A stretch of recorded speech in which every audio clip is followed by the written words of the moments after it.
Welcome to the second video in enhancing and working more in depth in your B2B target market. Now today we're going to talk about customer segmentation and how to break that down a little bit more in depth. So first off, segmentation really just helps you break out different buyer groups based on different metrics or different key attributes. Your most common that you probably have heard before are going to be demographics, geographic, behavioral, and psychographic.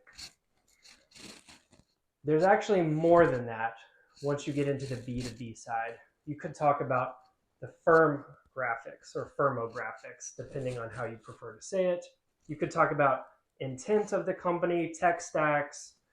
You could talk about different user needs at the company. There's a variety of ways to break it down.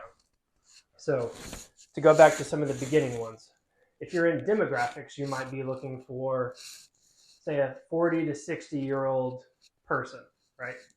Or you're looking for somebody that lives in the East Coast, if you want to do a geographic, or you want to do a behavioral thing of they need ultimate convenience or they're an early tech adopter. So these are different ways of breaking down who might purchase or use your product or service.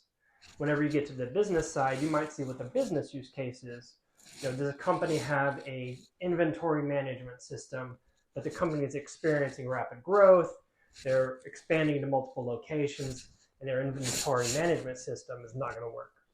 So based on that example, we're looking for multi-location manufacturing companies that are doing B2B, some type of manufacturing product, right? So that is something that you can break down and kind of create that segment for. Now, how are we going to kind of go into this a little bit more? So part of it is going to be the tools, and what are we going to do with those tools? So I'm going to give you the real basic free one up front. So bear with me. It's Excel. People love it. People hate it. It has limited uses, but depending on your company size, you might actually be using this.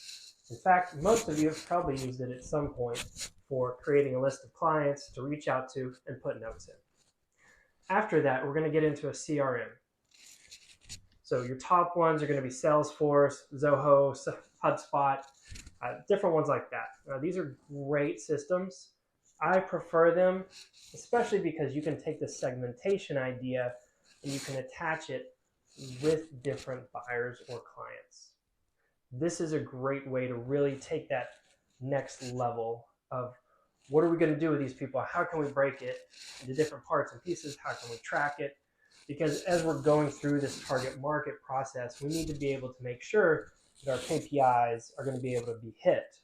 So if we have a target market of 10, but our KPIs are, I need an appointment per month, we don't even have a target market big enough. But this is something that we can work through when we have a way to manage our data. All right, so now we're segmenting this, and we're going to take our customer needs, our buyer journeys, and we're going to try and hone in on what does each segment need and how can we fulfill that need and provide the best solution for them. It's more than just really, hey, I've got a product, come check it out.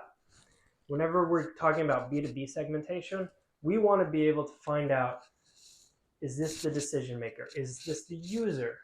Are both the decision maker and the user going to be using the product?